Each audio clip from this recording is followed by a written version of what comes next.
Good morning. आज के class से विद्यार्थी द्रव्यमान, भार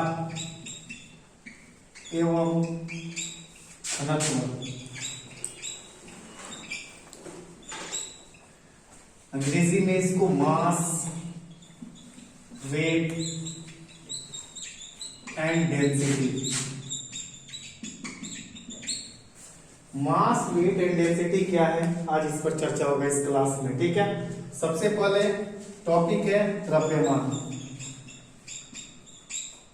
द्रव्यमान अंग्रेजी में इसको मास कहते हैं। दूसरा टॉपिक है इसमें भार, अंग्रेजी में इसको वेट कहते हैं। कुछ बच्चों द्रव्यमान और भार में अंतर नहीं कर पाते हैं। वो समझते हैं कि द्रव्यमान और भार तो दोनों एक ही चीज है, लेकिन दोनों में बहुत अंतर है। लेकिन आपको बता दें कि केमिस्ट्री में द्रव्यमान और भार एक ही होता है, उसमें कोई अंतर नहीं होता है। लेकिन फिजिक्स में द्रव्यमान और भार में बहुत सारा अंतर है। ठीक है, इंजीनियरिंग फील्ड में द्रव्यमान और भार में बहुत सारा अंतर है। ठीक है, तो कहने का मतलब है द्रव्यमान किसे कहेंगे, भार किसे कहेंगे। द्रव्यमान कहते किसी भी वस्तु में निहित पदार्थ की मात्रा को द्रव्यमान कहा जाता है। किसी भी वस्तु में निहित पदार्थ की मात्रा को द्रव्यमान कहा जाता है। यानी जैसे मान लीजिए अगर जब बोलते हैं कोई वस्तु अगर 50 केजी का है, तो इसका जो वैल्यू होगा वो कांस्टेंट होगा सभी जगहों के लिए। यानी 50 केजी द्रव्यमान में कोई ऑब्जेक्ट है, इसका जो वैल्यू होगा हर एक जगह 50 केजी का ही होगा। ठीक है, लेकिन वेट इसका डिफरेंट होगा। अब सवाल यह है कि भार किसको कहेंगे, तो कहेंगे कि किसी भी वस्तु को पृथ्वी अपने केंद्र की ओर जिस बल के द्वारा खींचती है उसे उस वस्तु का भार कहा जाता है। फिर से सुनेंगे, किसी भी वस्तु को पृथ्वी अपने केंद्र की ओर जिस बल के द्वारा खींचती है उसे उस वस्तु का भार कहा जाता है। ठीक है, अब दोनों में डिफरेंस देख लेते हैं। अभी मैंने बताया कि किसी वस्तु में निहित पदार्थ की मात्रा को द्रव्यमान कहा जाता है। इसका डेफिनेशन मैंने बताया, किसी भी वस्तु को पृथ्वी अपने केंद्र की ओर जिस बल के द्वारा खींचती है उसे भार कहा जाता है। अब सवाल यह है कि द्रव्यमान और भार में क्या अंतर है। ठीक है, तो पहला हम अंतर लिखेंगे। ठीक है, किसी वस्तु में पदार्थ की मात्रा को उस वस्तु का द्रव्यमान कहा जाता है। इसमें हम पहला लिखेंगे, किसी भी वस्तु को पृथ्वी जिस बल के द्वारा अब खींचती है उसे हम उस वस्तु का भार कहते हैं। ठीक है, दूसरा इसमें होगा, इसे m से सूचित किया जाता है। इसमें दूसरा होगा, इसे W से सूचित किया जाता है। ठीक है, तीसरा इसमें होगा, यह अदिश राशि है, और तीसरा इसमें होगा, यह सदिश राशि है। आप लोग ऑलरेडी फेमिलियर होंगे कि सदिश राशि और अदिश राशि, which physical quantity having only magnitude but no direction is known as a scalar quantity. Vector quantity, which physical quantity having magnitude and direction both is known as vector quantity. यानी वैसी भौतिक राशि जिसमें केवल परिमाण होती है किंतु दिशा नहीं होती उसे अदिश राशि कहते हैं। वैसी भौतिक राशि जिसमें दिशा के साथ परिमाण होती है उसे सदिश राशि कहा जाता है।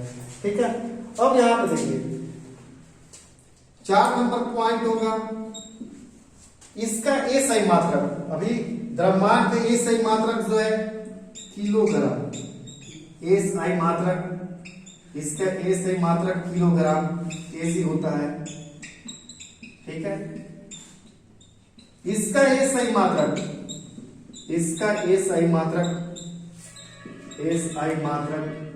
जैसे डेफिनेशन में ही आप लोगों को मैंने बताया कि किसी भी वस्तु को पृथ्वी जिस बल के द्वारा खींचती है उसे उस वस्तु का भार कहा जाता है। जब बल आ गया तो इसका एसआई मात्रक क्या हो जाएगा विद्यार्थी, न्यूटन। क्या होगा, न्यूटन।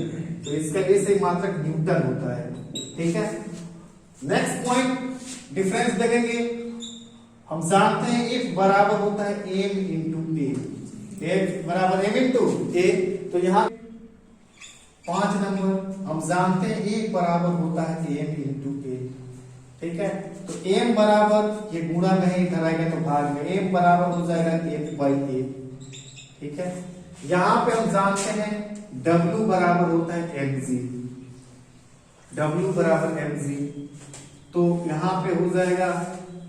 ठीक है, यानी वेयर जहां m हमारा क्या है, m हमारा मास है और g gravity due to acceleration, gravity due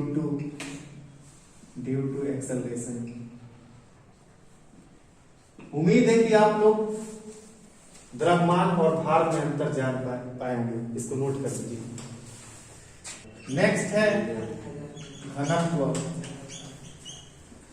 घनत्व अंग्रेजी में डेंसिटी कहते हैं। घनत्व बराबर होता है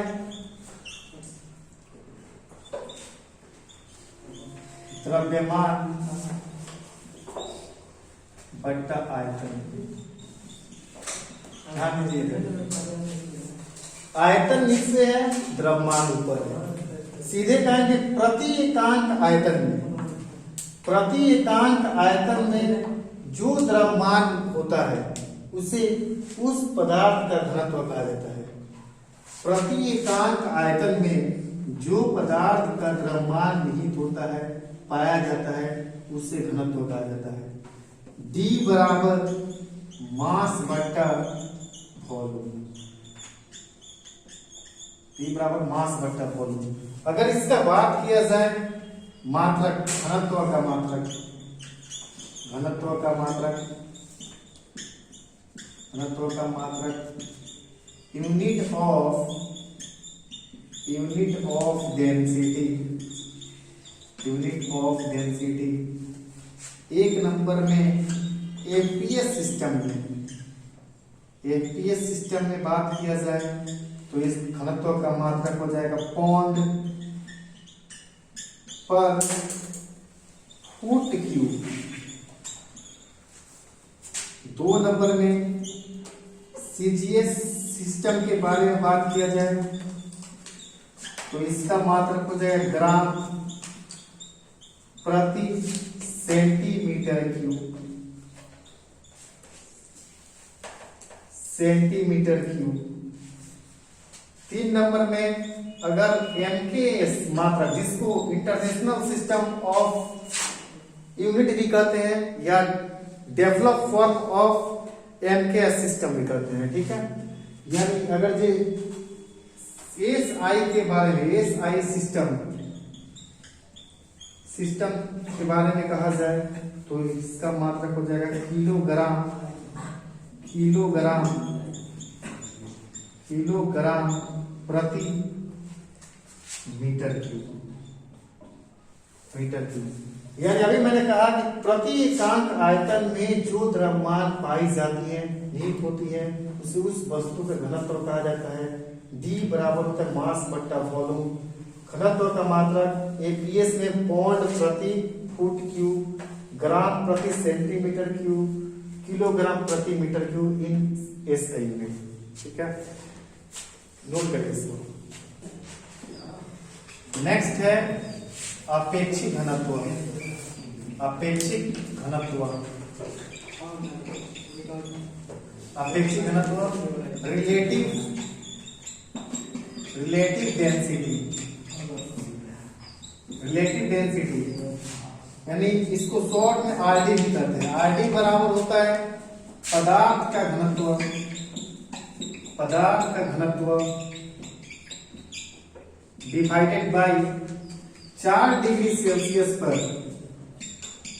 पानी का घनत्व, पानी का घनत्व, 4 डिग्री सेल्सियस पर पानी का घनत्व। डेफिनेशन के फॉर्मेट में प्रति एकांक 4 डिग्री सेल्सियस पर पानी का घनत्व में पदार्थ का जो घनत्व पाया जाता है उसे आपेक्षिक घनत्व कहा जाता है।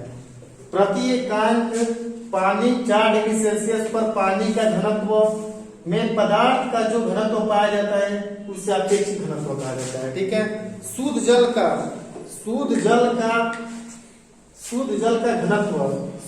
घनत्व जो होता है 1000 केजी पर मीटर क्यूब होता है। ठीक है, यानी पानी का घनत्व 1000 केजी पर मीटर क्यूब होता है। मीन्स कहने का मतलब ऊपर भी घनत्व और नीचे भी घनत्व। आप लोग जानते हैं कि जब सेम रेशियो होता है तो वो डायमेंशन लेस होता है। डायमेंशन क्या होता है? लेस होता है। यानी RD बराबर पदार्थ का घनत्व डिवाइडेड बाई 4 डिग्री सेल्सियस पर पानी का घनत्व। अब सवाल ये है नेक्स्ट कि अपेक्षित घनत्व और घनत्व में क्या अंतर है। ठीक है, तो देखेंगे, पहले इसको नोट कर लीजिए। अपेक्षित घनत्व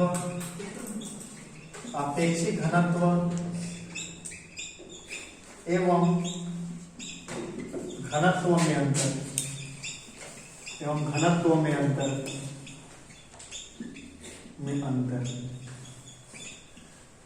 डिफरेंस बिटवीन